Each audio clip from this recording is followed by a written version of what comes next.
Europe is currently talking and debating a lot about the migration issue. In fact, Europe has been receiving a certain number of migrants from Africa and Asia for many years. People from these continents were doing jobs that Europeans were generally unwilling to do. Construction work, taxi driving, auto repair, and similar jobs. However, after the events in Syria in 2011, the migration problem became a much bigger issue for Europe. After Assad started bombing his own people in Syria, the population began to flee rapidly from Syria. This flight was not eastward but westward. Syrian migrants first went to Turkey, the neighbor with the longest border. But Turkey, already in an economic crisis, was not a country that could offer opportunities to the new migrants. Therefore, migrants sought countries where they could live in prosperity. Naturally, the route turned towards Europe. Syrian migrants who first arrived in Turkey later tried to cross into Europe via Greece and wanted to stay in the prosperous countries of Europe and continue their lives there. Europe, especially Germany, initially did not want to accept some of the first Syrian migrants during Merkel's era due to suspicions that they might be members of terrorist organizations, but later began to accept migrants intensively, thinking they could contribute to the workforce. Although this decision brought some advantages later, it ended up causing more harm than benefits to Europe. Now, Europe wants to send migrants back, claiming to protect its own culture. The continent of Europe has been a place of wars for many years. The 7 Years' War, the 30 Years' War, the 100 Years' War, and many more. It was invaded by many empires located in the east. The Mongols, Persians, Turks, and Arabs, with the many empires they established throughout history, sought to conquer Europe. Some succeeded, while others failed. Europe not only faced external attacks, but also experienced many internal wars. Some were religiously motivated, some were sectarian and ethnic conflicts. Some wars were entirely aimed at protecting interests and benefits. In the early years of history, pagan-based religious rituals shaped the lifestyle in Europe. In the later years of history, Christianity, a religion from the Middle East that was not native to Europe, would form the new way of life on the continent. Christianity, with its many denominations, would envelop Europe and influence every aspect of it, from art to sports, culture to education, health to military armies.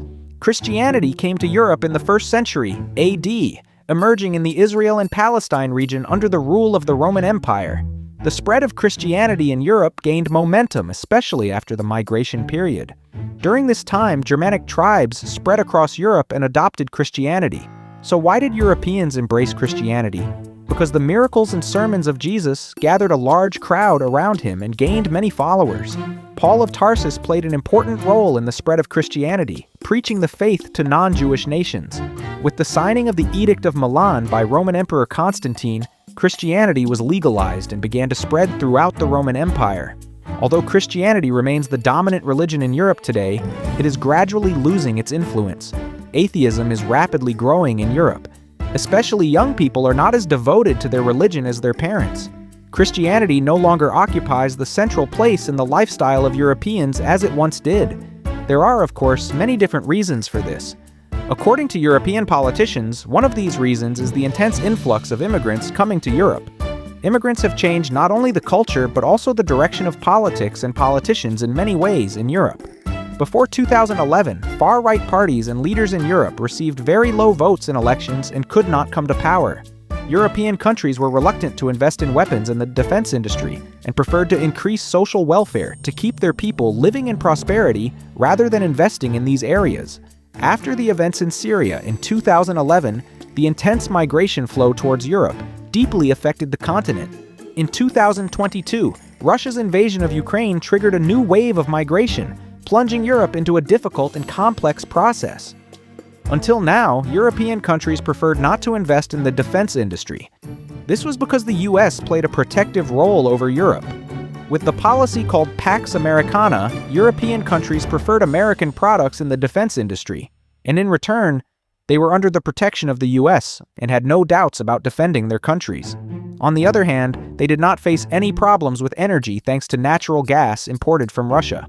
Since China did not have the mass production power it has today back then, European countries, led by Germany, were going through very strong economic periods thanks to their powerful industrial systems. Many governments in Europe consisted of left-wing, center-left, or center-right politicians and parties. These parties and politicians, thanks to Pax Americana, preferred to invest in social aid, infrastructure, and transportation rather than defense.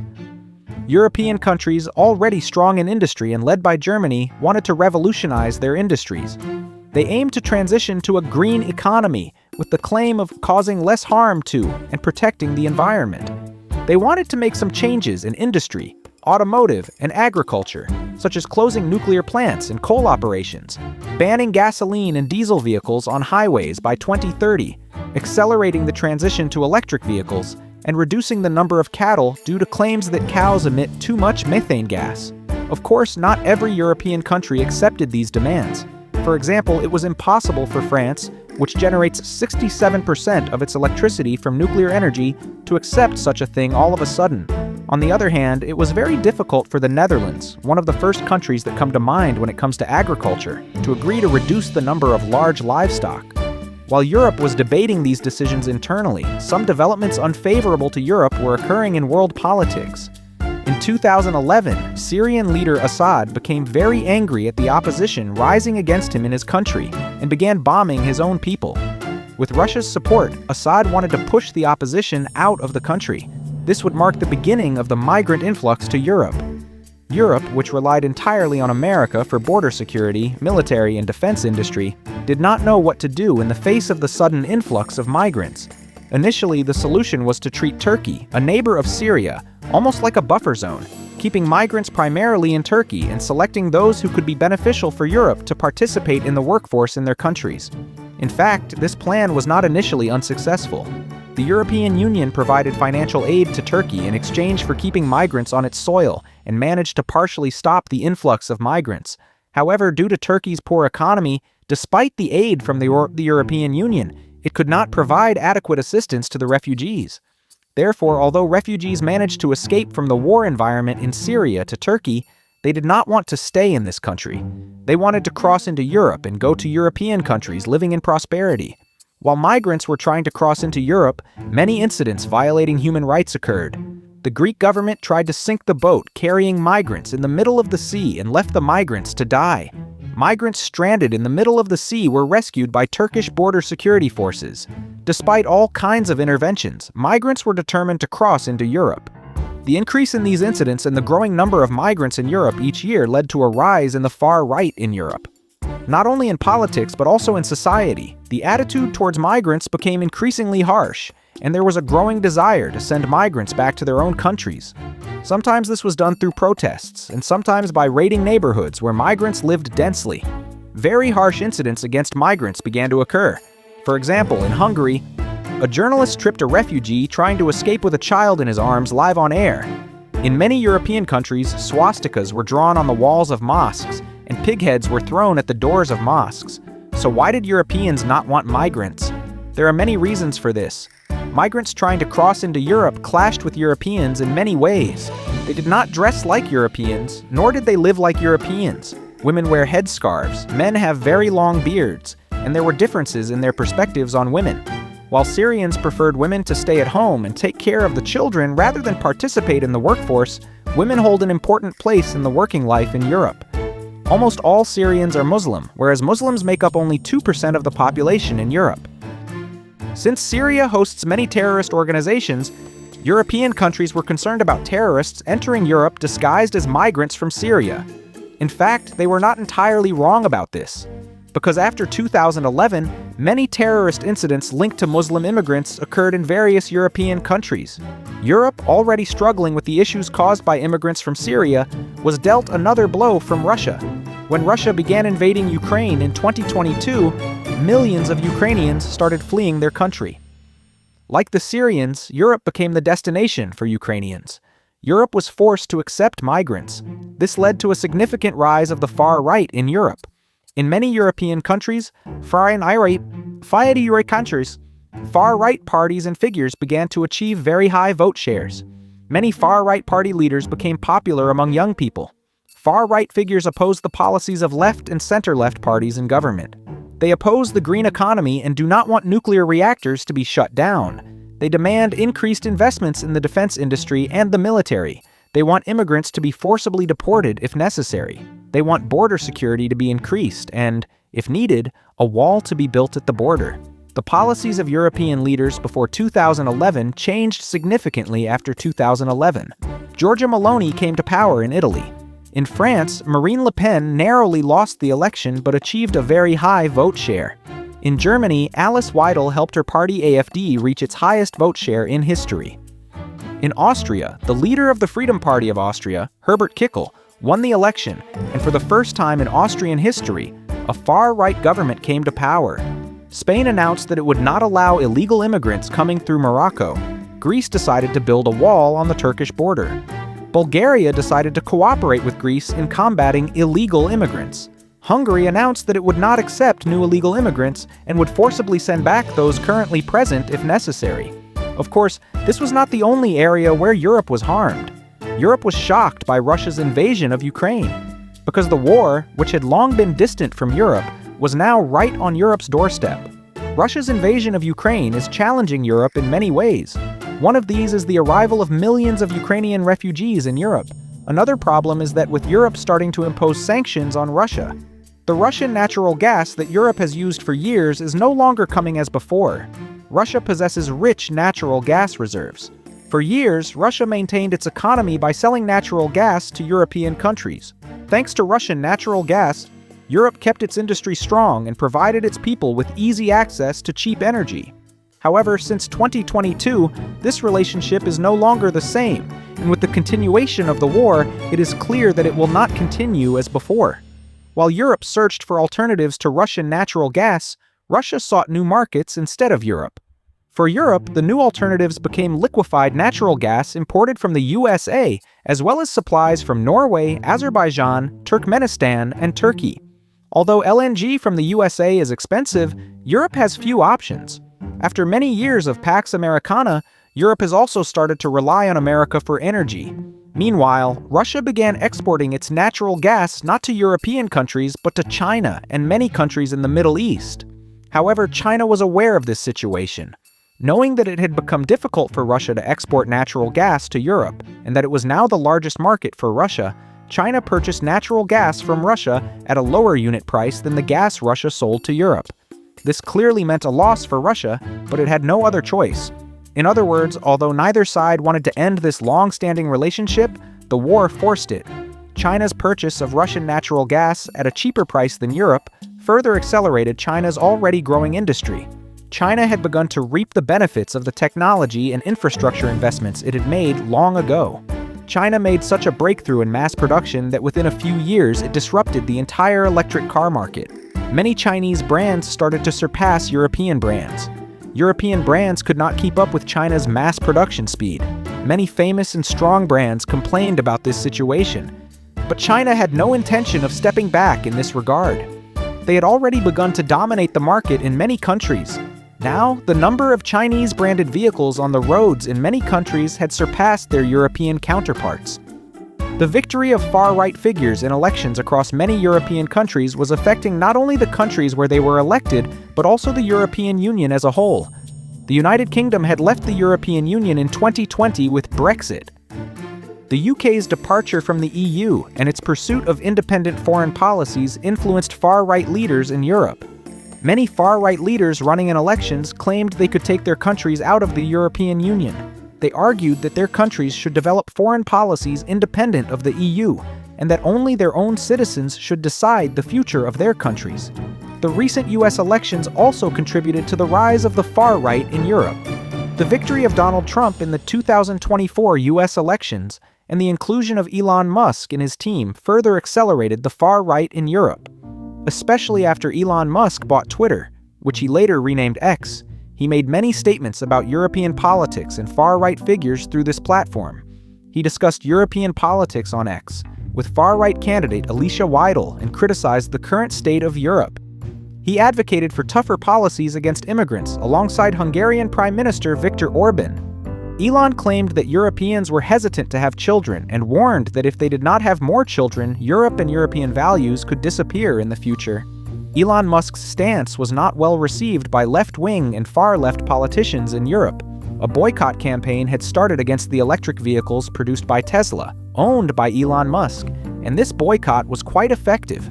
Elon Musk became the focus of criticism in America due to his statements and actions. When he disagreed with President Trump on many issues, he announced his resignation. Although Elon resigned and separated from his position, President Trump was supporting far-right leaders in Europe. So why does Trump support far-right leaders in Europe? Because they share common interests on many issues. The American president before Trump, Joe Biden, was a leader who signed the toughest sanctions against Russia and heavily armed Ukraine. During Biden's term, America was by far the country that provided the most support to Ukraine, both financially and with weapons. Biden and the Democrats saw Russia not as an ally, but as a threat and enemy. Biden's America acted together with European countries against Russia, clearly taking a stance by freezing Russian assets in Europe and America. Trump's America, however, did not adopt this approach. Trump viewed Russia as a reasonable ally with whom agreements could be made and who could be used against China, and he was definitely against unconditional financial and military aid to Ukraine. He believed that European countries did not take on their fair share of the role in providing weapons and financial aid to Ukraine, and that they were placing the entire burden on America. In short, the US elections affected not only American citizens, but also Europeans. Trump criticized Europe on many issues, not just the Russia-Ukraine war. On LGBT matters, Trump openly opposed homosexuality by stating that God created humans with only two genders, and that you are either a woman or a man, there is no other option. Like Elon, he said Europeans should have more children. There are similarities between Trump and far-right leaders in Europe on these issues. European far-right leaders also want reconciliation with Russia and prefer to engage in joint trade based on mutual interests rather than war with Russia. Many far-right leaders also want more children to increase Europe's population. However, there is one issue on which Trump and European far-right leaders clash and find it quite difficult to reconcile.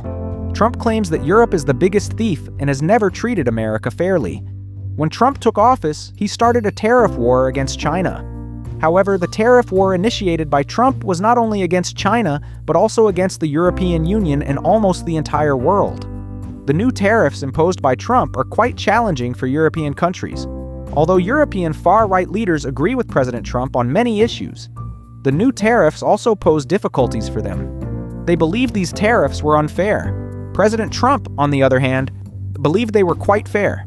This disagreement, when examined alongside many other issues by European leaders, showed that Europe now desires to be independent from America, to be able to conduct foreign policy without the US, to protect their own countries without the American defense industry, and to increase trade with countries in Asia, Africa, and South America. It also showed that new leaders are more willing in these matters. Trump says that for NATO, only the US fulfills its obligations, while other countries do not do what is necessary. His stance towards Spain is particularly harsh. Trump wants NATO member countries to allocate a larger share of their economies to NATO. If they do not, he said the US might leave NATO. He stated that America no longer has to protect European countries and that Europe might have to fend for itself against Russia. This situation pushed far-right European leaders, even though they share common interests with the US, to the idea of establishing a European army among themselves. This idea is on the agenda not only of far-right leaders, but of all leaders. French President Emmanuel Macron, with his statement, "NATO is brain dead," clearly expressed to other European countries the sentiment that we can no longer rely on America. So why did the French president say this? Why France, and not Spain, Germany, or Italy? Because France is the only country in the European Union that is almost fully independent in the defense industry. France has a very strong defense industry ecosystem. It is one of the rare European countries that can train and equip its own army independently from the US. France, which has globally powerful defense industry companies, ranks 6th in defense industry exports. France is not only notable for its strong and independent defense industry, it also has a unique feature that sets it apart from other European Union member countries: nuclear weapons. France is the only EU member country that possesses nuclear weapons. Of course, the United Kingdom also has nuclear weapons, but it is not a member of the European Union.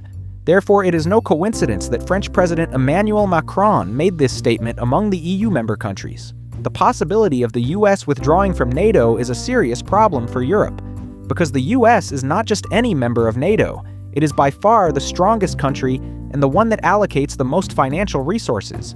The American military being mobilized worldwide protects European countries not only from the Russian threat, but also from the influx of migrants. The influence of the USA on Syria is very significant. In Syria, diplomatic relations with countries like Turkey, Russia, Israel, and Iran are much stronger compared to European countries. Especially with the new President Shara, it is one of the best relationships. The current situation in Syria favors Europe, because finally there is a new leader internationally recognized at the head of Syria. With the lifting of many embargoes on Syria, the return of Syrians to their country has slowly begun. This is a good sign for Europe, but Syrians living peacefully in various European countries since 2011 are not very willing to return to their country, because the war that has been ongoing since 2011 has left only great destruction in their country. Its infrastructure is completely ruined, buildings are riddled with holes, and roads are full of mines. Although Syrians do not want to return to their country, many European countries say they will forcibly send Syrians back if necessary, stating that the war is over and there are no longer valid reasons to be immigrants. Migration to Europe is not only about 2011. Europe has a colonial past. France, England, the Netherlands, Belgium, Spain, and Portugal.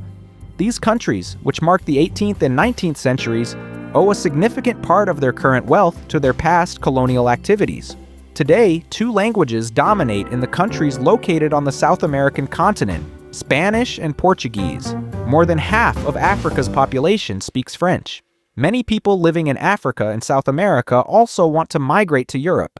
This is because they either cannot find a job in their own countries or want to go to Europe for better education. Some of these people are sent back before crossing the border. Even those who cross the border become targets of racism by far-right groups in Europe. On one hand, Europe, despite its reluctance due to its colonial past, receives migration from both Africa and South America. It has also been heavily affected by a wave of migrants due to the wars in Syria in 2011 and Ukraine in 2022. Although Europe is accused of racism and colonialism by many countries, it remains a center of attraction for people from almost every country in the world. With its quality education system, solid infrastructure and transportation network, independent judiciary system, and trust in the rule of law, Europe boasts many unique natural beauties, diverse historical architectures, and much more. Whether Europe will reach a common solution on immigration or each country will implement its own decisions remains to be seen. However, one fact is clear: China's rapid progress in many fields, Russia's invasion of Ukraine, and Trump's high tariffs on European countries are dealing serious blows to European economies. Just like Turkey, Lebanon, and Iran, European countries no longer have the capacity to host more immigrants. The issue of immigration has trapped Europe in a deadlock culturally, economically, and politically.